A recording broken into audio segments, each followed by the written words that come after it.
Cajuru liberado e sem censura. Oferecimento. Em Rio Verde, nossas crianças estão avançando e as escolas sendo bem cuidadas. Em 2025, 70 unidades foram reformadas, 2 novas escolas entregues e mais de 6 milhões de reais investidos em kits e uniformes. 89% das crianças alfabetizadas EJA à distância. E pela primeira vez na história da cidade, alunos da rede municipal vão participar de intercâmbios internacionais. Prefeitura de Rio Verde e Secretaria Municipal de Educação. O trabalho continua.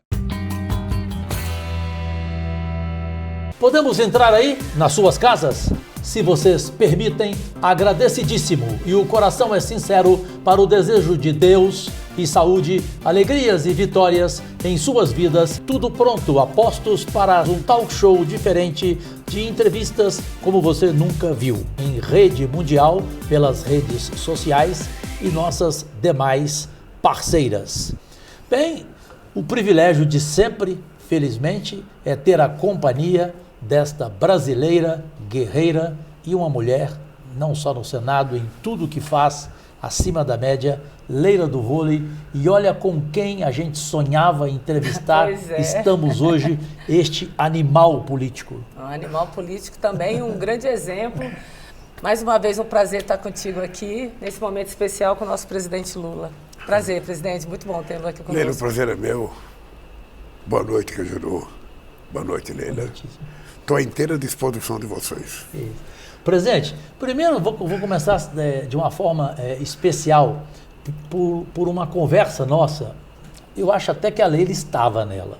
De repente, no meio, você começa a falar: ô Cajuru, hoje, à noite, por exemplo, eu faço 45 minutos de esteira. No outro dia, 4h30 da manhã, eu faço mais.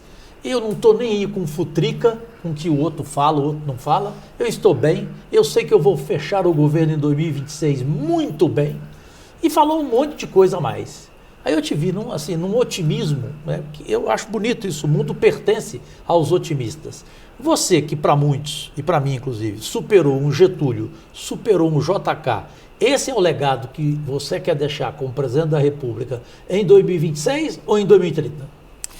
Olha, primeiro, Cajuru, eu vivo o melhor momento da minha passagem pelo planeta Terra. Aos 79 anos de idade, eu digo para todo mundo que eu me sinto um ser humano completo. Por que completo? Primeiro porque eu sou um cara que estou apaixonado pela minha Janja. E eu não imaginava que aos 79 anos a gente pudesse se apaixonar, gostar de alguém de verdade e viver bem com aquela pessoa, sabe? Então eu só penso coisa boa. Segundo, eu, quando votei para presidir esse país pela terceira vez, eu votei com uma convicção, com a certeza que eu ia consertar o Brasil outra vez. Da mesma forma que eu consertei em 2023, 2003 eu quero consertar em 2023. Porque esse país estava abandonado, esse país estava largado, esse país não tinha política cultural, não tinha político para indígena, não tinha política para o movimento sindical, não tinha política para o negro, não tinha política de cultura. Veja, a cultura, que é uma coisa extraordinária em qualquer parte do mundo, simplesmente acabaram com o Ministério da Cultura. Então eu votei, e além disso eu votei para fazer a economia crescer. E eu te conto uma história que aconteceu comigo em Hiroshima, em janeiro de 2023. Eu, recém-eleito presidente da República, estava lá e encontrei com a presidenta do FMI. E ela falou, porque a economia do Brasil vai crescer 0,8%, não sei das quantas. Eu falei, diretora, eu acho que a senhora não conhece o Brasil. E a senhora parece que faz questão de não conhecer o que nós fazemos no Brasil. Eu não entro para governar um país para fazer a economia decrescer. Eu entro para fazer ela crescer. E por que eu entro para fazer ela crescer? É porque somente o crescimento econômico, com a distribuição correta do resultado do crescimento, é que faz com que o país possa dar certo. Ao mesmo tempo, eu estou convencido que nós estamos vivendo hoje o melhor momento da geração de emprego nesse país. Estamos com 6,4% de desemprego, que é um padrão extraordinário. Próximo do recorde, inclusive. Próximo de você ter o emprego, sabe? Ou seja, desemprego zero. Segunda coisa, Nós temos a ideia de que, com esse emprego formal, a gente precisa cuidar do emprego informal, ou seja, nós temos que cuidar dos chamados pequenos e médios empreendedores individuais, que são as pessoas que não querem estar dentro de uma fábrica, são as pessoas que não querem estar dentro de uma loja, são as pessoas que não querem ter um chefe, as pessoas que querem trabalhar por conta própria, as pessoas que querem acreditar em si e querem crescer. Então, nós temos que pensar também em fazer crescer a economia formal e crescer esse lado da economia, que tem milhões e milhões de brasileiros e brasileiras que querem trabalhar por conta própria. E nós, então, precisamos fazer com que essas pessoas tenham todo o incentivo do governo. A terceira coisa é fazer com que o dinheiro circule. Sabe o que acontece? Se a economia cresce 3%, esse crescimento tem que ser distribuído para todos os brasileiros. Não é ficar concentrado na mão de meia dúzia, é ficar distribuído para que todo mundo possa ter dinheiro. E a minha tese é que muito dinheiro na mão de poucos é miséria. Pouco dinheiro na mão de muitos é riqueza. É distribuição da riqueza. É fazer o dinheiro circular, fazer as pessoas consumirem, fazer as pessoas viajarem. Ou seja, é esse país que nós estamos construindo e é por isso que eu digo, sabe, que as coisas vão dar certo. Eu sou muito otimista, mas muito. Você pode, se você quiser escolher no planeta Terra, de quase 8 bilhões de seres humanos, um cara otimista, vá no Palácio do Alvorada que você vai encontrar um cidadão otimista.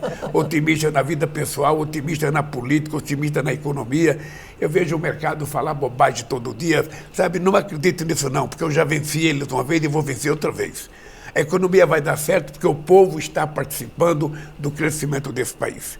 Nós sabemos fazer política social para as pessoas que mais necessitam, sem esquecer aqueles que não estão abaixo, sabe, do CAD único e que precisa ser tratada pelo governo.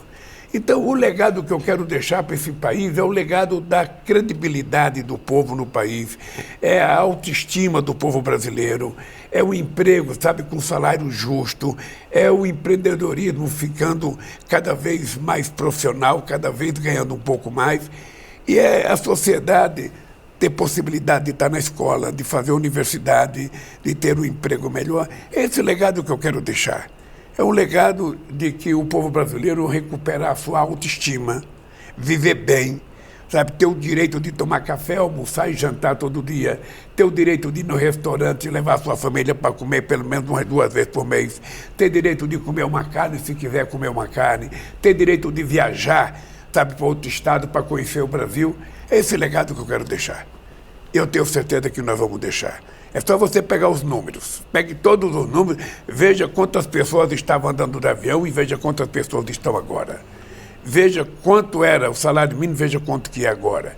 E veja a massa salarial, que já cresceu ano passado 11,7%, esse ano vai crescer outra vez.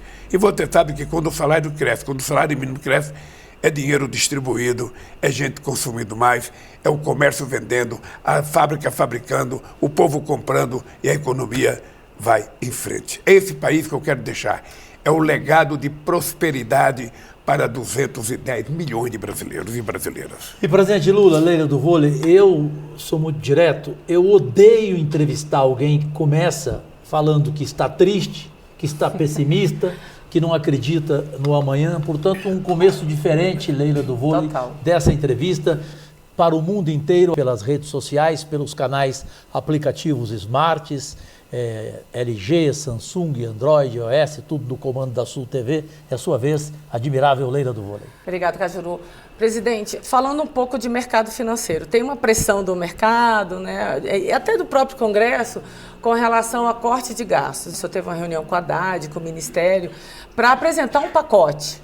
Existe essa expectativa mesmo? Vai ser apresentado esse pacote? Só pode adiantar alguma coisa? Não, assim... Veja, eu não posso adiantar porque a gente ainda não concluiu o pacote. Perfeito. Eu estou num processo de discussão muito, muito séria com o governo, porque eu conheço bem o discurso do mercado, conheço a gana especulativa do mercado, e eu, às vezes, acho que o mercado age com uma certa hipocrisia, sabe, com uma contribuição muito grande da imprensa brasileira para tentar criar confusão na cabeça da sociedade. Veja, obviamente que eu disse isso no meu primeiro mandato, a gente só pode gastar aquilo que a gente produz, aquilo que a gente ganha, aquilo que a gente tem capacidade de arrecadar. Mas se o governo tiver que fazer uma dívida para construir um ativo novo, pode fazer essa dívida, não tem nenhum problema. Não tem nenhum problema.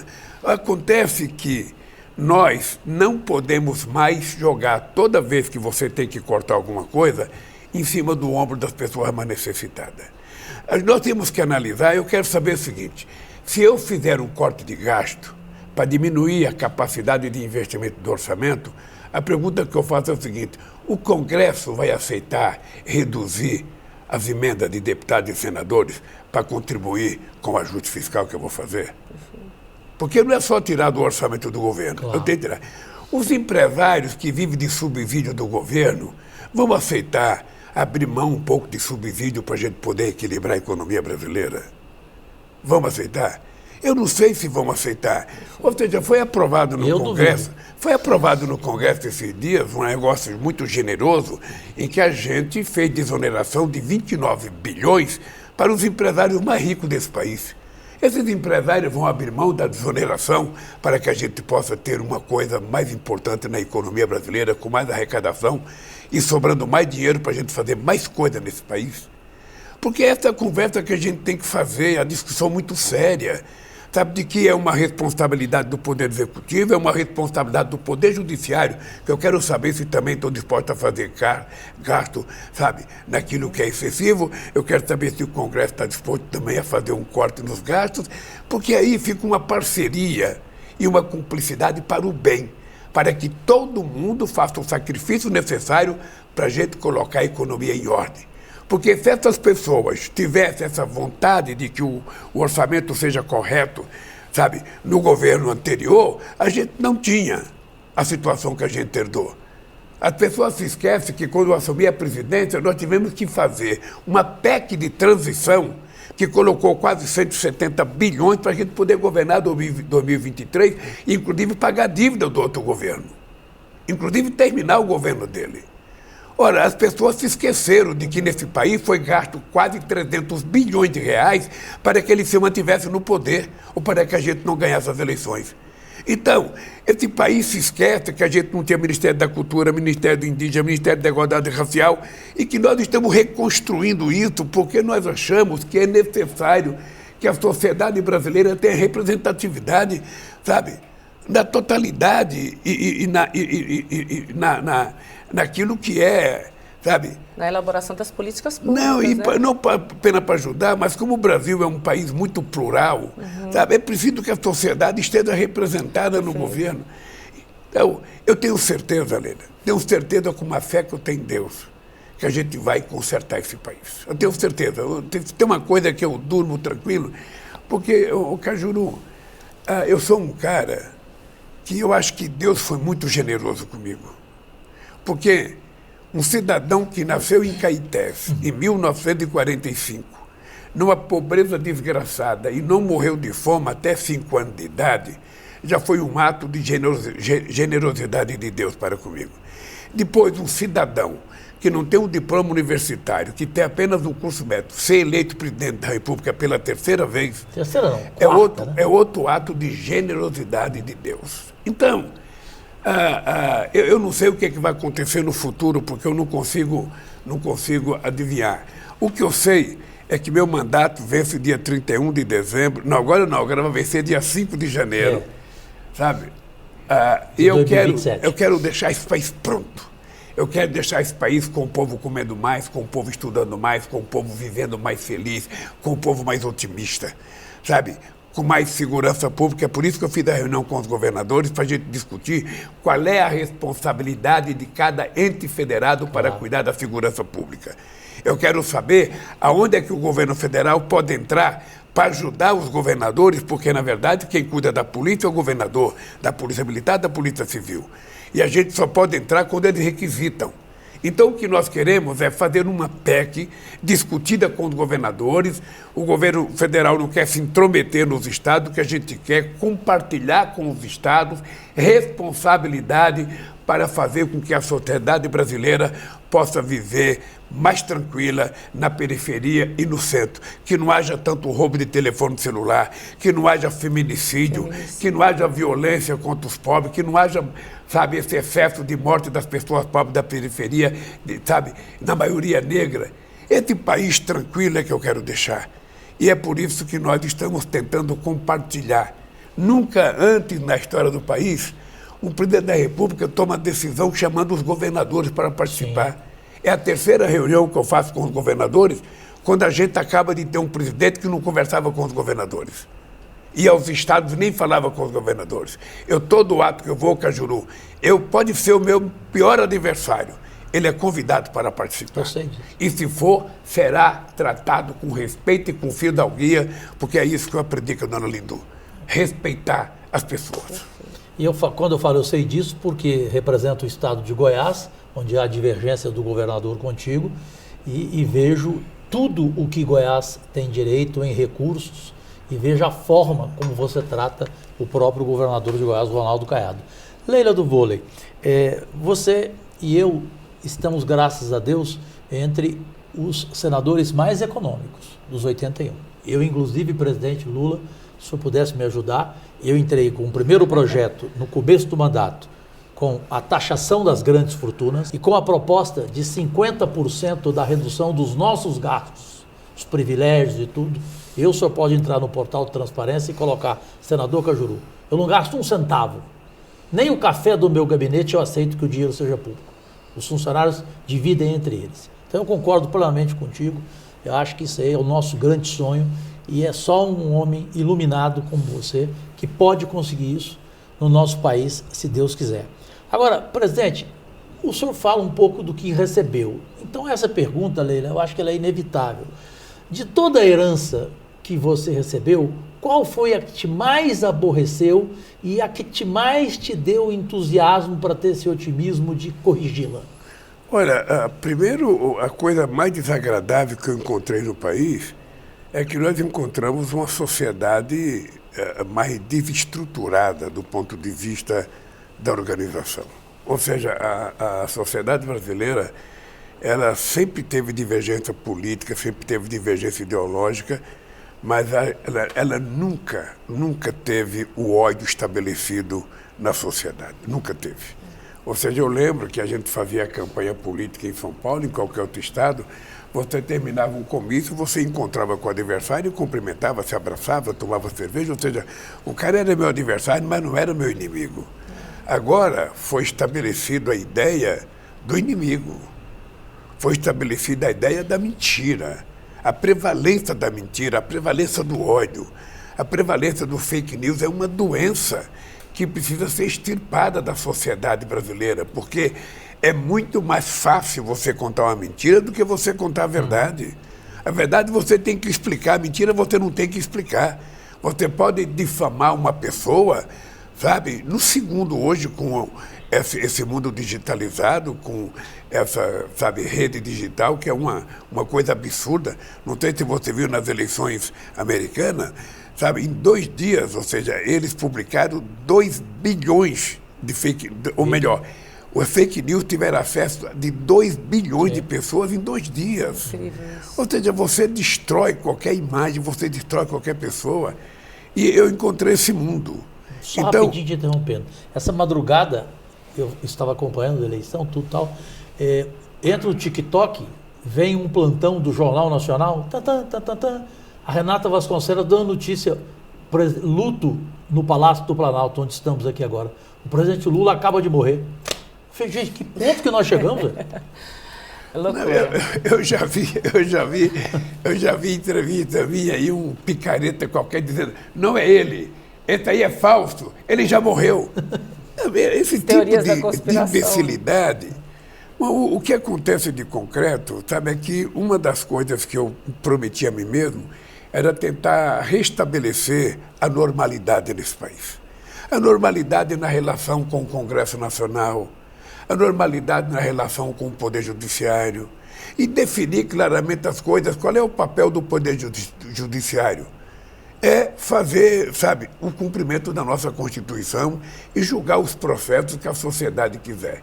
Qual é o problema do Legislativo? É legislar, é fazer as leis que a gente precisa fazer nesse país e o nosso papel é executar, sabe, a economia brasileira. Se cada um cumprir com a sua responsabilidade, Caju, esse país volta à normalidade, volta tranquilamente a viver num clima de paz. Sabe, não precisa pai parar de falar com o filho, não precisa tio parar de falar com o sobrinho. Ou seja, esse mundo do ódio, essa coisa nervosa, essa coisa, sabe, eu diria até nojenta na política, porque o cara que estimula o ódio, o cara que estimula a mentira, ele não deve viver bem com a consciência dele. Eu acho que quando ele deita a cabeça no travesseiro à noite, sabe, é muito triste ele saber que não vai dormir direito porque mentiu o dia inteiro, porque fez provocação o dia inteiro, porque falou mentira o tempo inteiro. Então eu quero fazer com que esse país volte à normalidade. Sabe, eu não tenho, veja, eu não converso com as pessoas perguntando que partido a pessoa é. Eu trato todo mundo com muita dignidade e com muito respeito, porque isso é uma coisa que você não aprende na universidade, você aprende no berço. Foi a minha mãe que me ensinou a ser educado, foi a minha mãe que me ensinou a ser respeitador, e foi a minha mãe que me ensinou a dizer o seguinte: eu gosto de respeitar, mas eu gosto de ser respeitado também. Eu gosto de ouvir, mas eu gosto de falar. Sabe? E todo mundo tem o direito de ser o que quiser ser. Ninguém. Eu gosto de você, Leila, como você é. Claro. Eu não quero te mudar. Eu gosto de você, Caju, como você é. Eu não quero te mudar. Eu não quero que você seja igual a mim. Eu quero que você seja você. O que eu preciso aprender é ter tolerância para aprender a conviver com os contrários. Viver com uma coisa antagônica, viver com uma coisa que pensa diferente. Mas esse é o charme da democracia. Esse é o charme da democracia, ou seja, é duas pessoas antagônicas conversarem, estabelecerem regras e viverem bem, cada um cuidando daquilo que acredita, sabendo que o seu limite para respeitar a democracia é não adentrar ao direito dos outros. Ou seja, nós temos barreira, sabe, no cumprimento do processo democrático. E eu respeito muito isso, Cajuru. Eu respeito muito isso porque eu acho que é isso que faz com que a gente viva bem. É isso que faz com que a gente possa deitar toda noite e, sabe, dormir o sono dos justos. Presidente, só aproveitar essa deixa que você está falando sobre redes sociais, né? Redes sociais, fake news. Como é que o senhor lida com esse tipo de comunicação hoje, né? Porque a gente sabe que tem as fake news, tem vários memes também. Como é que é para um presidente nesse momento em que a maior crítica vem em rede social, a gente vê as brigas, geralmente, que acontecem, os debates em redes sociais. Como é que o senhor lida com essa nova forma de se comunicar com o seu eleitor? Olha, primeiro, você é muito generosa em tratar isso como rede social. Pois é. É bem por aí, a gente sofre bastante. É melhor a gente tratar como rede digital, que tem uma parte que é social e tem uma parte que é canalice o tempo inteiro. É muito desagradável você ver que muitas vezes prevalece a quantidade de ensinamentos para você ser ruim e não para você ser bom. Bem, eu acho que essa revolução digital que o mundo vive, que era uma coisa que deveria ser muito benéfica para a humanidade, muito construtiva, ela foi utilizada uma parte para a maldade. Eu fico triste. Deixa eu lhe falar uma coisa. Eu não uso celular. Nós sabemos. E por precaução, Veja, primeiro que eu não tenho interesse de saber de tudo todo dia. Sabe, a minha cabeça não consegue processar mais notícia do que ela foi preparada para processar. Então eu quero saber das coisas que interessam ao Brasil. Eu tenho muitos assessores, eu converso com eles me passam as informações. Além disso, eu tenho a Janja, que vive na internet o dia inteiro também, me passa as coisas boas. E eu não quero saber de coisa ruim. Não quero saber de coisa ruim. Eu quero saber daquilo que eu posso mudar, daquilo que eu posso interferir para ajudar as pessoas. Eu não quero saber de notícia que não me interessa. Ah, aconteceu na Malásia, tal coisa. E daí? Aconteceu na Malásia, tudo bem, o que eu quero saber? Aconteceu não sei aonde, um cachorro mordeu não sei quem, tudo bem, o cachorro mordeu não sei quem, vamos tratar do ferido e vamos punir o dono do cachorro. Mas eu não perco tempo com notícias inúteis. Não perco tempo. Eu fico com pena das pessoas que passam o dia inteiro no celular. Você está conversando com uma pessoa e o cara está do teu lado com o celular. Ou seja, ele não está presente. Uma vez eu fui numa reunião do PT e eu descobri a Gleice falando e 26 pessoas com o celular na mão. Nossa. Esses caras não estavam na reunião. Eles estavam em qualquer parte do mundo, menos na reunião. No meu gabinete não entra celular. Não entra celular. Porque o cara que vai conversar comigo, ele vai conversar comigo. A gente não sabe se a pessoa está gravando, a gente não sabe se a pessoa está filmando. Ou seja, então, eu quero que tenha um mínimo de bom comportamento nessa área. E, presidente Lula, isso está acontecendo até com casais. E depois uma coisa mais séria, viu, Leila? É que eu quero me respeitar. Isso. Eu tenho horário de almoço, ninguém pode ligar para mim 1h da tarde. Meia-noite. Eu não quero até receber, isso, né? Tá eu não quero receber rotina. telefonema quando eu estou no banheiro. Eu não quero receber telefonema depois das 9h da noite, eu não posso interferir. Mas dentro do cara me telefonar, o presidente, você está sabendo que tal jornal vai fazer uma matéria contra você? Faça. Eu não vou pedir para não fazer, que faça. O presidente, sabe, 11h da noite. Presidente, você sabe que morreu? E daí, porque eu quero saber que o cara morreu 11h da noite, eu não vou poder fazer nada. Deixa para me ligar às 8 da manhã. Sabe, que aí eu vou poder tratar, vou poder ir para o enterro. Então, eu não quero saber das coisas de forma precipitada, porque eu acho que a má utilização do celular hoje é uma dependência digital. Você tem a dependência química, você tem a dependência alcoólica, você tem a dependência de um monte de coisa. E a dependência digital tem pessoas que não conseguem suspirar sem estar com o celular na mão. O cara levanta às 6h da manhã com o celular na mão e tem gente que carrega 3. O Stuquinho é um, carrega 3 celulares na mão. Sabe? Tem gente que 11h da noite está com o celular, meia-noite está com o celular, vai no banheiro com o celular, sai do banheiro com o celular. Eu quero saber para que isso, que bobagem que é essa? Que dependência que é essa? Sabe? Então, eu me cuido muito, até por uma questão de segurança. Tá? Sim, eu só falo, Leila, eu só gosto de falar no telefone aquilo que eu posso falar para a televisão ou aquilo que eu posso falar para você aqui numa entrevista. Perfeito. Eu não gosto de conversa cifrada no telefone celular. Por isso eu não uso, porque eu aprendi com o Meirelles, quando ele foi do Banco Central, o Meirelles tinha sido presidente do Banco de Boston. Então o Meirelles entrava na minha sala, sem ninguém pedir, ele tirava a bateria e deixava o celular lá fora. Eu falava, presidente, quando eu era presidente do banco, ninguém entrava na sala da diretoria com telefone celular. Então eu vou continuar tendo esse procedimento. Isso aqui não é seguro, mesmo quando está desligado. Então, a nossa segurança é não deixar celular entrar onde não deve entrar. Só voltando à questão do ódio, me permita, Leila, que eu já comentei essa frase contigo, eu vou lhe passar essa frase que ela cabe muito nesse momento que é o seu melhor, que vive em todos os sentidos, como você já colocou aqui presente, que diz o seguinte: o contrário do amor não é o ódio, é a indiferença, o desprezo, e o esquecimento é a única vingança e o único perdão.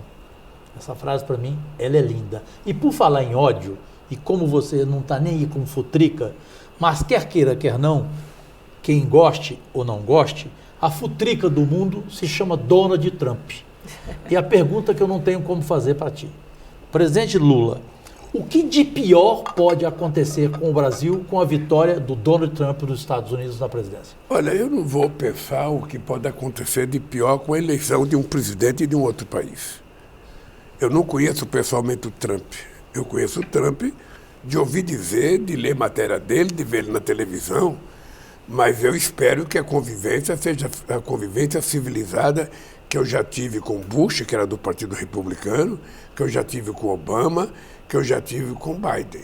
Essa é a relação que eu quero estabelecer, uma relação entre dois chefes de Estado, cada um representa o seu país, cada um tem interesses próprios nacionais. E eu espero que o Trump, veja, primeiro eu respeito muito as pessoas que são eleitas com o resultado democrático. Ele foi eleito presidente dos Estados Unidos, ponto. Portanto, eu respeito o fato dele ter sido eleito pelo povo americano. Eu espero que ele tenha preocupação de trabalhar para que o mundo tenha paz. Eu espero que ele trabalhe para melhorar a vida do povo americano, que foi para isso que ele foi eleito, foi para isso que ele foi candidato. Eu espero que a relação com o Brasil seja uma relação civilizada. Quando a gente tiver assunto para conversar, se conversa por telefone, se marca, sabe? Eu espero que seja essa relação que eu já tive, porque quando eu ganhei as eleições de 2003, Muita gente dizia, vai ser muito difícil conviver com o Bush. Eu tive uma belíssima relação com o Bush, mas uma belíssima relação com o Bush. E eu vou tratar o Trump como presidente dos Estados Unidos, como eu quero que ele me trate como presidente do Brasil. Ora, se eu tenho que respeitar o presidente dos americanos, que foi eleito pelo povo americano, não cabe a mim gostar ou não. Cabe a mim entender que o povo americano é soberano para eleger o seu presidente da República e ele tem que respeitar que o povo brasileiro foi soberano para me eleger.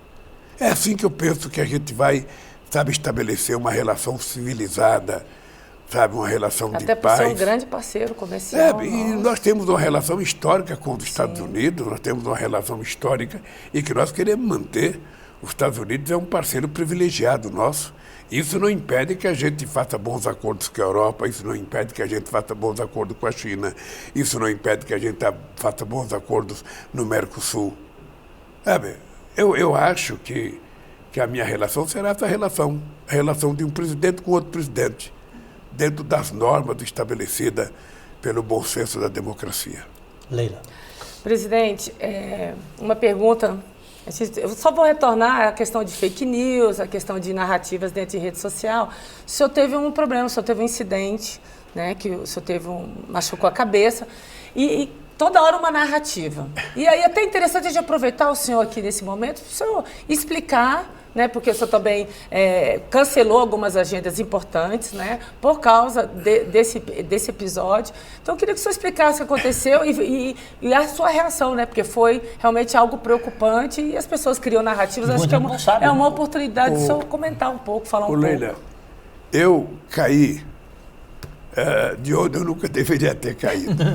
Veja, eu cheguei 4h30 da tarde, no sábado, em casa, vindo de São Paulo. E eu sentei para cortar minha unha.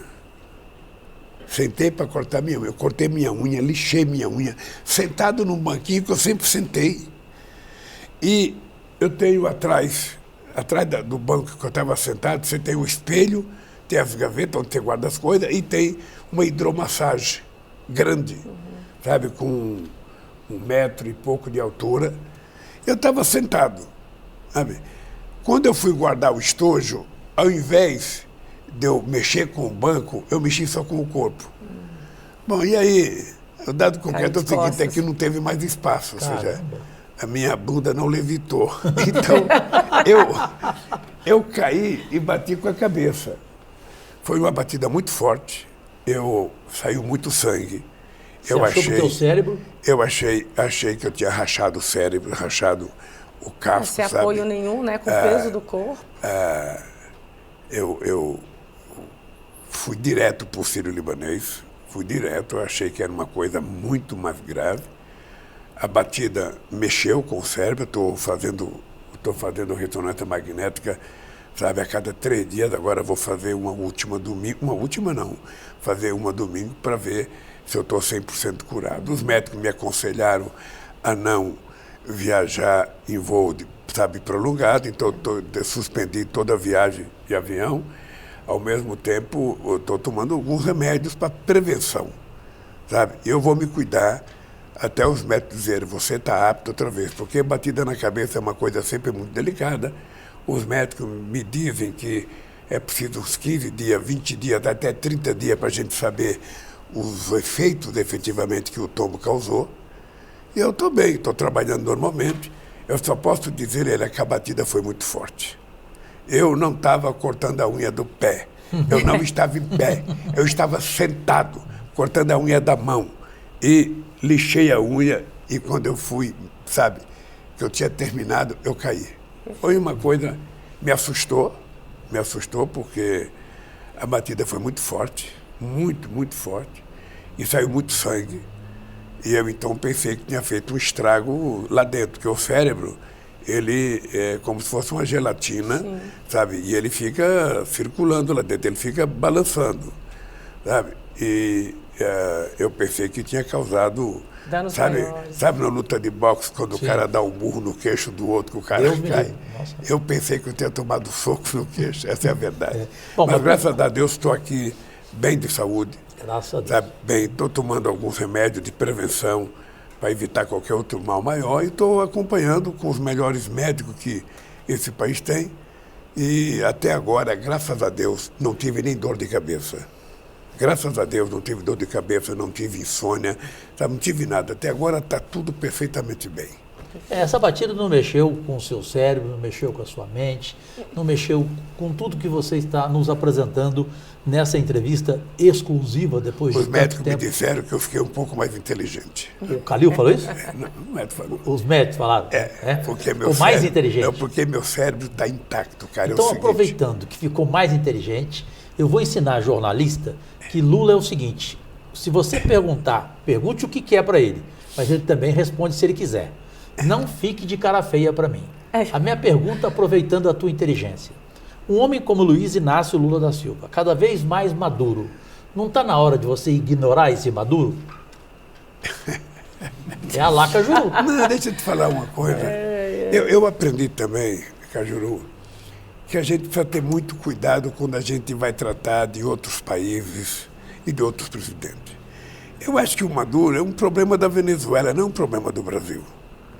Então, o que nós fizemos lá foi a gente acompanhar o processo eleitoral. E no dia que terminou as eleições, o meu ministro, que era o meu enviado lá, o Celso Amorim, perguntou para o Maduro se ele poderia, sabe, mostrar as atas da votação. Perguntou para ele e perguntou para o candidato da oposição. Os dois disseram que iam mostrar. A verdade é que os dois não mostraram. Então nós fizemos uma nota junto com a Colômbia, sabe, dizendo da nossa inquietação de você não ter uma prova do resultado eleitoral. Ele deveria ter mandado a nota para o Conselho Nacional Eleitoral, que foi criado por ele próprio, que tinha 2 membros da oposição e 3 do governo. Ele não mostrou, foi direto para a Suprema Corte. Eu não tenho o direito de ficar questionando a Suprema Corte de outro país, porque eu não quero que nenhum país questione a minha Suprema Corte, mesmo quando ela erra, mesmo quando ela faz como fez comigo, de não me deixar ser candidato em 2018. Então é o seguinte, sabe, eu quero que a Venezuela viva bem, que, sabe, eles cuidem do povo com dignidade, sabe, e eu vou cuidar do Brasil. O Maduro cuida dele, o povo venezuelano cuida do Maduro, eu cuido do Brasil e vamos seguir em frente. Porque eu também não posso ficar me preocupando, olha brigar com a Nicarágua, olha brigar com a Venezuela, olha brigar com não sei com quem. Eu tenho que tentar brigar para fazer esse país dar certo. Quando o Bush me convidou em 2003 para participar da guerra do Iraque, eu falei, Bush, eu tenho uma guerra mais séria, porque eu não conheço Saddam Hussein, não conheço o Iraque, e fica a 14 mil quilômetros do Brasil. Eu tenho uma guerra contra a fome no meu Brasil, e essa guerra eu vou vencer.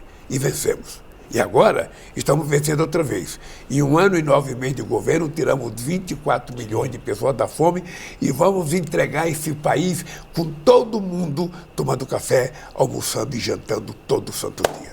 Leila do vôlei, a craque. Perfeito, presidente. Presidente, agora, voltando para o Brasil, agora em novembro nós vamos ter a COP29 em Baku, no Azerbaijão, COP30 no Pará. Qual que é a sua expectativa? Porque, assim, nós fizemos uma audiência no Senado Federal e a expectativa da delegação, daqueles que irão representar o Brasil agora em Baku, é a questão do financiamento climático, que é importante. O que o senhor espera dos resultados dessa reunião em Baku e qual que é a sua perspectiva, sua expectativa para a COP30 aqui no Brasil? Olha, deixa eu lhe falar uma coisa. Eu posso falar muito daquilo que eu quero que aconteça no Brasil. Primeiro, que é o que você vai dizer para o mundo, né? Primeiro porque o Brasil tem muita responsabilidade nessa questão climática. E o Brasil tem muita chance extraordinária que nós nunca tivemos. Olha, quando você pensa na questão climática, você pensa na questão da não, poluição do planeta, da não emissão de gás de efeito estufa, do não desmatamento. Você vai precisando numa agricultura de baixo carbono, você vai precisando, numa indústria de baixo carbono, você vai pensando numa série de coisas, inclusive na questão dos combustíveis fósseis, que você tem que pensar. Mas você tem que pensar numa coisa chamada transição energética. E nessa questão da transição energética, o Brasil é imbatível. O Brasil é imbatível pelo tamanho do seu território, pela quantidade de sol, pela quantidade de vento, porque nós vamos fazer muita energia solar, muita energia eólica, muita biomassa e muito hidrogênio verde. Além do que, o Brasil é um país que tem 90% da sua matriz energética elétrica limpa. E o Brasil tem 50% de toda a energia elétrica limpa, enquanto o mundo tem só 15%. E o Brasil produz etanol desde 1974. E o Brasil vai ser campeão da produção de biodiesel. Então a gente vai ter tudo que o mundo precisa. A gente vai ter hidrogênio verde, a gente vai ter energia eólica, a gente vai ter energia solar, a gente vai ter energia de biomassa, a gente vai ter biodiesel, vai ter etanol de segunda, de terceira geração. E agora o carro elétrico. Então o Brasil pode servir de exemplo para o mundo. É isso que eu quero mostrar na cidade de Belém, no estado do Pará, o ano que vem. Ou seja, o mundo... Faz muito tempo que o mundo fala da Amazônia. Então, quando nós decidimos colocar Belém como sede, sabe, da Copa, é porque a gente quer que a Amazônia fale para o mundo. Vamos ouvir, porque quando as pessoas falam da Amazônia, as pessoas se esquecem que na Amazônia mora aproximadamente 30 milhões de pessoas só no território brasileiro. As pessoas se esquecem que tem gente que mora embaixo da copa das árvores. As pessoas se esquecem que tem gente que vive da pesca. As pessoas se esquecem que tem gente que vive da agricultura. Então, nós precisamos dar a essa gente cidadania, dar condições de vida. Daí porque o mundo industrializado, que há mais de 200 anos polui o planeta, tem uma dívida histórica e tem que pagar essa dívida. E veja, prometeram 100 bilhões de dólares em 2009 em Copenhague. Sim. E até hoje não pagaram. Até hoje não cumpriram o protocolo de Kyoto, até hoje não cumpriram o Acordo de Paris. E o que nós estamos propondo, Leila? É preciso ter uma governança mundial, senão a gente não consegue atingir nenhuma meta. Quando você toma uma decisão numa COP, você tem que ter uma governança mundial para exigir o cumprimento daquilo. Porque se você toma uma decisão num fórum mundial, num fórum internacional, e depois a decisão da implementação daquilo fica por conta do Estado Nacional, e o Estado Nacional não quer cumprir, quem vai punir? Quem vai exigir? Por exemplo, os americanos nunca cumpriram o protocolo de Kyoto.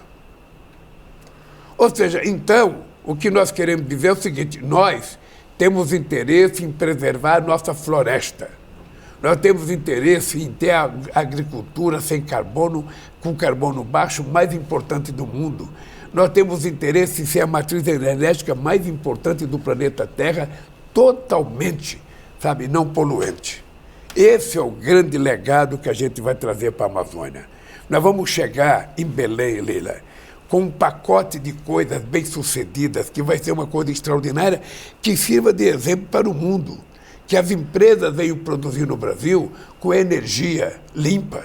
Nós temos condições de oferecer isso. Então, nós estamos preparando tudo direitinho, nós temos feito muita coisa importante e nós, quando chegarmos em novembro de 2025, o Brasil quer mostrar ao mundo que nós estamos cumprindo com a nossa função. Veja, Leila, que eu assumi um compromisso, ninguém me obrigou a assumir esse compromisso, é um compromisso do governo brasileiro que até 2030 a gente vai chegar a desmatamento ilegal zero nesse país. E nós temos que convencer a sociedade que manter a floresta em pé pode ser mais rentável do que derrubar uma árvore para criar um boi ou para plantar um pé de soja. Sabe, a gente precisa provar para a sociedade isso e precisa mostrar o resultado. Não adianta eu falar e não entregar. Então o mundo rico precisa pagar. Ele precisa pagar. Porque ele já é terminado com a floresta no seu país, ele já polui o planeta há 200 anos e nós estamos começando agora. Então o que nós queremos é que os países em desenvolvimento, os países, sobretudo, que têm floresta, sabe, como aqui os 8 países da Amazônia, como a Indonésia e como o Congo, que recebam benefício para manter a floresta em pé. Quando a gente manter a floresta em pé, a gente não está apenas cuidando de nós, estamos cuidando do planeta. Então a responsabilidade tem que ser do mundo inteiro. Presidente Lula, agora tem um intervalo, porque ele só tem um intervalo e é o menor da televisão brasileira. E a gente volta a seguir para o mundo inteiro com assuntos importantes. A Leila já tem uma preparada aqui para fazer. Eu quero voltar a falar sobre a Câmara em função do senhor ser, presidente Lula, reconhecido no mundo inteiro, até por adversários, como um animal político, pela sua sabedoria. Eu quero falar de Corinthians, eu quero falar de manipulações de resultados de futebol. Enfim, temos vários assuntos. Voltamos já e já. Cajuru liberado e sem censura. Oferecimento. Mano. Mais difícil que acertar essa bola é só você explicar que ela é tua capa de revista. Macaé, mas no jogo apostado tem que ter responsabilidade.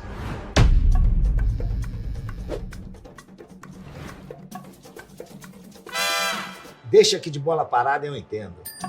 Mas se perder vai pagar, hein, Galinho? Bet Esporte. Craque de verdade, joga com responsabilidade. Senhoras e senhores, meus únicos patrões, voltamos para o mundo inteiro no comando da TV Sul, pelos aplicativos Smart TVs, os canais abertos e fechados, as redes sociais, para a gente não esquecer, em função do gancho que o presidente Lula deixou nessa entrevista exclusiva, qual a outra observação e pergunta que você gostaria de fazer? Craque Leila do vôlei. Rapidinho, presidente. Fica à vontade. Já que o Brasil está fazendo o dever de casa dele, eu quero parabenizar o senhor, né? E também o Congresso Nacional, que é biocombustíveis, e o mercado de carbono, que a gente está tratando, claro, provocação do governo, mas assim, o Congresso entende a importância pela potência que o Brasil é a nível de meio ambiente, né? O Brasil é uma potência ambiental. O Brasil está fazendo um trabalho, vai chegar, né, com esse trabalho consolidado na COP30. Mas o objetivo maior é o que o senhor falou. Hoje, se nós temos aquecimento global, se nós temos enchentes no Brasil, enchentes na Itália, isso é por causa das emissões de gases que os países desenvolvidos promovem. Então, qual que é a estratégia do Brasil em termos de cobrança desse financiamento e o compromisso desses países desenvolvidos? Olha, primeiro nós estamos trabalhando uma proposta para apresentar aqui no Brasil sobre financiamento. O que nós estamos com dificuldade é decidir quem é que vai pagar a conta. Ou seja, a conta pode ser paga pelas empresas petroleiras. Elas podem pagar. Eu não estou pedindo para acabar com o petróleo agora, porque o mundo ainda precisa do petróleo. Mas é importante a gente utilizar parte do dinheiro do petróleo para que a gente possa descarbonizar o planeta. É muito dinheiro que tem o petróleo. A segunda é que nós temos que convencer os países ricos a contribuírem com aquilo que lhe é de direito, quase que obrigatório. Ou seja, a Revolução Industrial começou há quase 250 anos atrás, então eles estão poluindo há muito tempo. Então é preciso eles pagar, não vai querer que o Brasil pague igual, porque o Brasil começou a se industrializar há pouco tempo. Então, os empresários brasileiros também estão convencidos, Leila, de que a gente precisa fazer as coisas corretas, porque nós temos que vender alimento para o mundo inteiro e o mundo está cada vez mais exigente. Sabe? Então, Leila, você pode ficar certa que nós vamos dar um show nesse negócio da COP. Vamos dar um show. Você sabe do meu carinho pela Marina, da admiração que eu tenho pelo trabalho da Marina, da equipe dela. Sabe? E nós pegamos um ministério totalmente desmontado. Só para você ter ideia, Leila, quando eu votei em 2023, o IBAMA tinha 700 pessoas a menos do que tinha em 2010, quando eu deixei a presidência. É um desmonte. Ou seja, um desmonte total. Então, nós vamos fazer uma coisa muito boa. Agora, eu queria dizer uma coisa, Leila, já que você falou, e eu estou na frente de 2 senadores, eu queria dizer que eu sou muito agradecido ao Senado e à Câmara, porque até agora, quando eu ganhei as eleições, o Lula vai ter muita dificuldade, o Lula só tem 9 senadores em 81, o Lula só tem 70 deputados em 513. Eu vou te dizer uma coisa, que eu sou agradecido e quero, agradecendo vocês, eu quero estar agradecendo ao Senado. Mesmo aqueles que votaram contra, porque os que votam contra também contribuem. O voto dele fortalece a democracia e fortalece a pluralidade. Então, é o seguinte, vocês nos ajudaram a chegar onde nós chegamos. Vocês aprovaram quase tudo que nós queríamos que fosse aprovado. Economicamente, tudo. Tem coisa que não é aprovada porque também o governo não pode querer achar que é o dono da verdade, tudo que ele manda é aprovado do jeito que a gente manda. Não. A gente manda uma proposta, o Congresso pode achar que não é a melhor e pode mudar algumas coisas. E o governo tem que entender que o jogo democrático é assim mesmo. O Obama ficou 8 anos na presidência dos Estados Unidos, acho que não conseguiu aprovar mais que um projeto. E nós não, nós estamos aprovando tudo porque nós estamos mandando coisa e compartilhando com o Senado aquilo que é melhor para o Brasil. E na questão ambiental, o Senado e a Câmara estão evoluindo para perceber o seguinte, peraí, sabe, o bom fazendeiro não quer desmatar.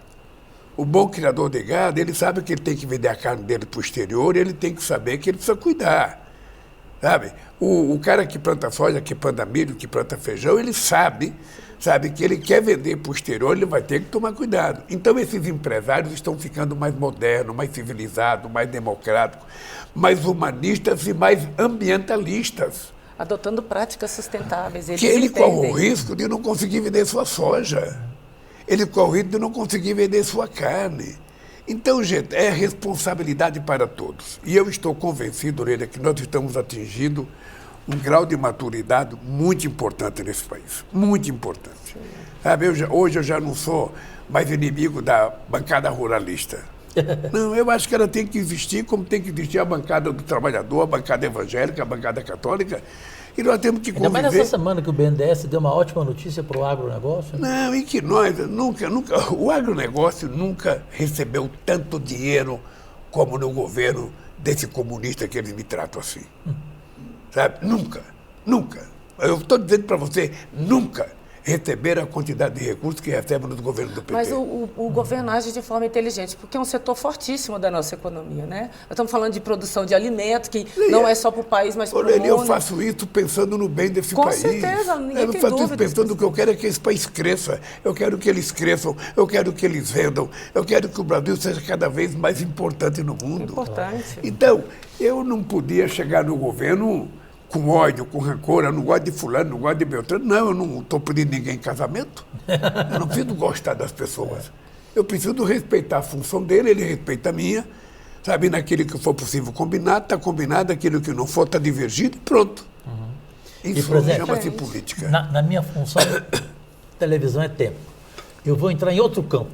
Futebol, que é uma paixão sua, embora você não entenda nada de futebol. Aí é comigo. Você é daquele que vai no estádio e pergunta quem é a bola.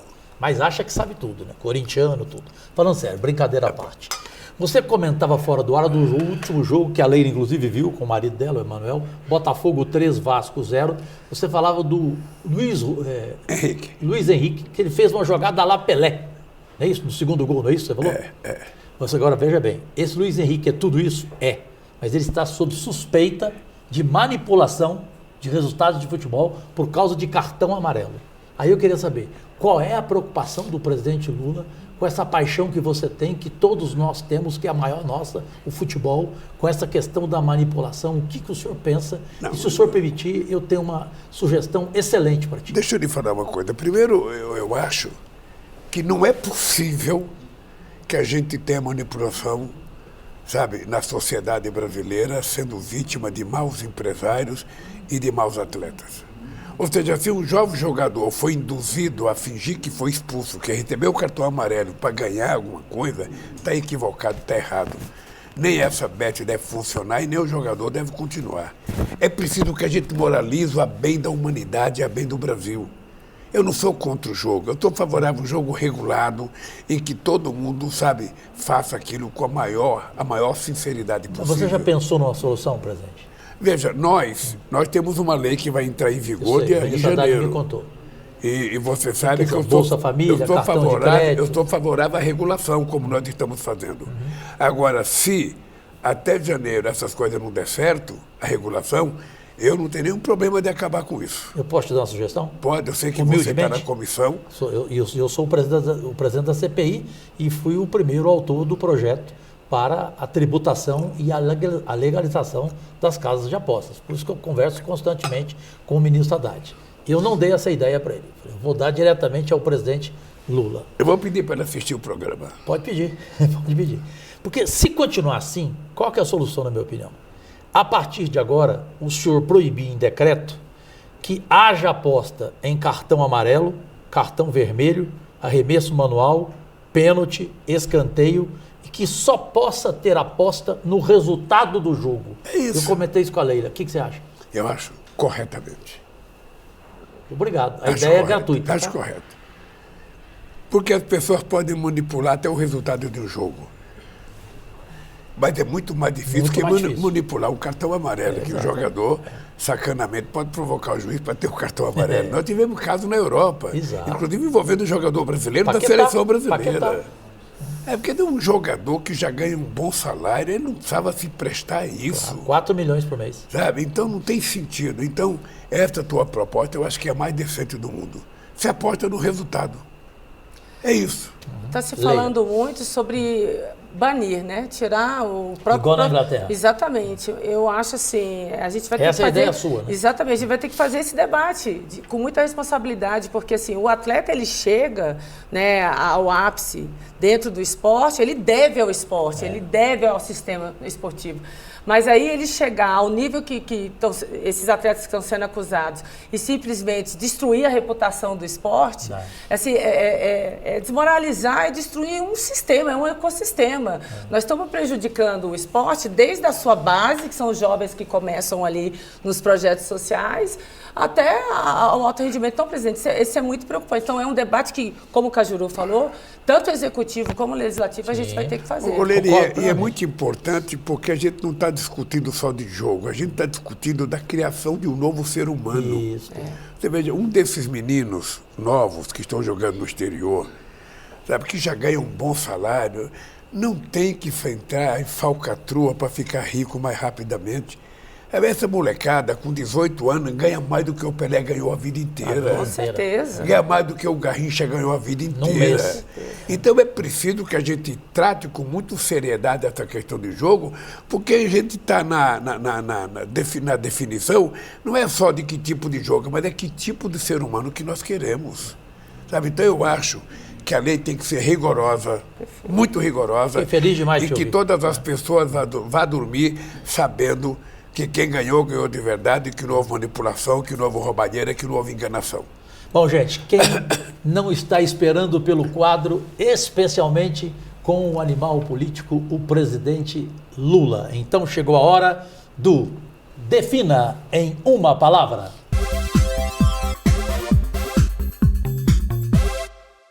Que sempre começa com Leila do vôlei. Presidente, defina em uma palavra o seu desafio com relação ao Brasil. Olha, eu posso dizer o seguinte, cumprimento. Vou cumprir. Eu pensei que você ia falar de futebol ainda. Estou doido para falar do Corinthians. Vou falar, vou chegar. Estou doido para falar Defina em uma palavra Donald Trump. Olha, eu não o conheço. Então, definir ele seria um equívoco apenas pela impressão. Quando eu conversar com ele, e aí você me fizer essa pergunta, eu vou poder definir. Defina em uma palavra a economia brasileira. Está sendo consertada. Em uma palavra, a Câmara. A Câmara é a representação mais democrática do povo brasileiro. Defina em uma palavra Janja. Amor. Amor. Amor. É verdade que ela mudou muito a tua vida em muitas coisas? Até no final de semana, aquela cachaçinha, ela proibiu? Não. Não é isso não? Se for o caso, ela toma comigo. Mas mudou muito. Essa palavra é muito bonita, né? Defini-la com uma só. Amor, né? Pronto, acabou, né? Presidente, em uma palavra, a roubalheira no teu Corinthians continua. Vergonha. E o que fazer? Eu não sei o que fazer porque precisa apurar corretamente. Mas eu fico triste porque o Corinthians, depois de 2012, quando ele foi campeão do mundo, o Corinthians poderia ter virado uma equipe sólida economicamente. Um Barcelona. Sabe? Poderia ter virado. O Corinthians jogou fora a oportunidade por pequenez. Sabe? É triste. É triste. O Corinthians, que poderia ser um time de grau mundial. Está virando um time de perfil só paulista, sabe? O que é uma coisa muito ruim para um time que tem a torcida que tem o Corinthians. A última pergunta não tem jeito de não fazer, Leila. Você faria? Eu vou matar logo por causa do tempo do programa. Defina Luiz Inácio Lula da Silva em uma palavra. Ou duas, ou três. Humanista. Humanista, uma só? Se você prefere só uma? Uma só. Só uma? Perfeito. Agora nós temos, infelizmente, o encerramento deste podcast Liberados. Passou o segundo, rápido. né? Passou Mas porque é gostoso demais conversar dessa forma, né? E, gente, uma surpresa para o presidente, pode trazer para o Fineza? A gente fez com o vice-presidente Geraldo Alckmin, sabe o que eu fiz com ele? Olha a meia. Obrigada. Dei de presente para ele a meia. Bonita. Aqui. Gostou? Toma Agora, nosso presente. a lembrança presente. de Leila e eu e nossa equipe para ti, presente. Não sei se você vai gostar. É a tua cara.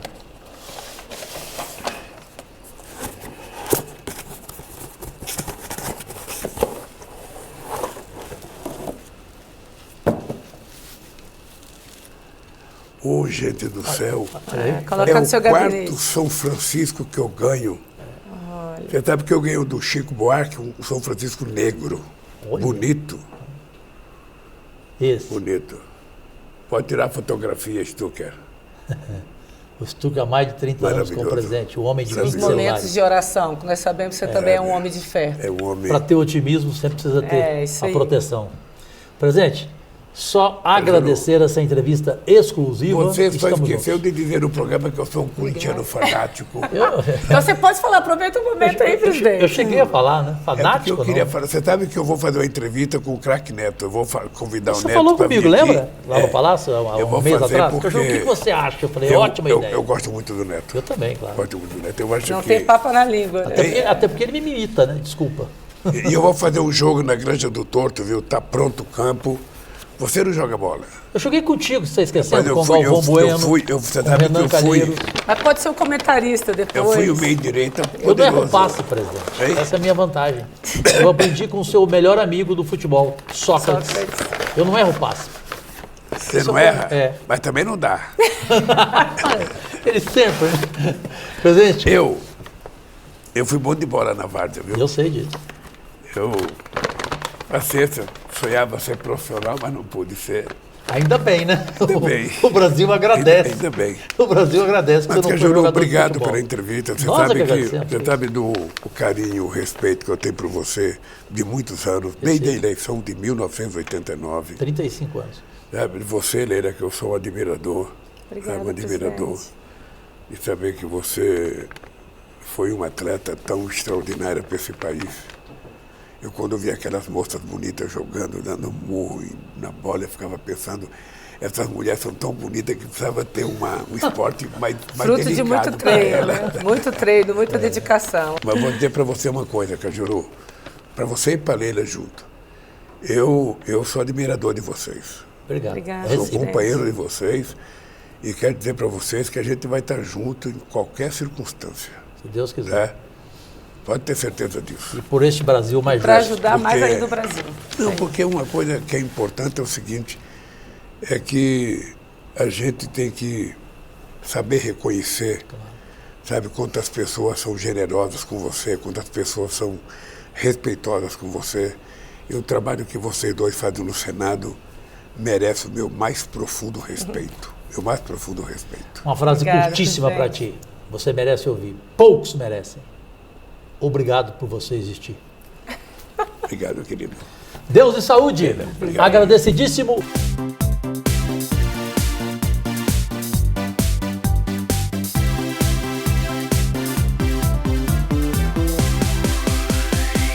Acabamos de apresentar Cajuru Liberado e Sem Censura. Oferecimento. Ano após ano, Rio Verde escreve sua história com ações que transformam vidas. Na segurança, mais proteção, com 36 novos GCMs, Romu nas ruas e viaturas novinhas. Na saúde, avanço garantido. Mais de 10 leitos de UTI infantil, mutirão de ortopedia e 3 clínicas da saúde novinhas. Cidade limpa e conectada, com mutirões de limpeza, estações Recicle Já e Wi-Fi gratuito nos espaços públicos. E por falar em espaço público, foi entregue a primeira etapa do Parque Paulo Maciel, no Canaã, uma praça no bairro Mariana, e o Rio Verdense está se tornando mais saudável com as 3 novas academias do programa Rio Verde Fit. A mobilidade cada dia mais moderna. E o sonho da casa própria se tornando realidade. 221 imóveis entregues e 555 famílias com as escrituras nas mãos. Prefeitura de Rio Verde. O trabalho continua.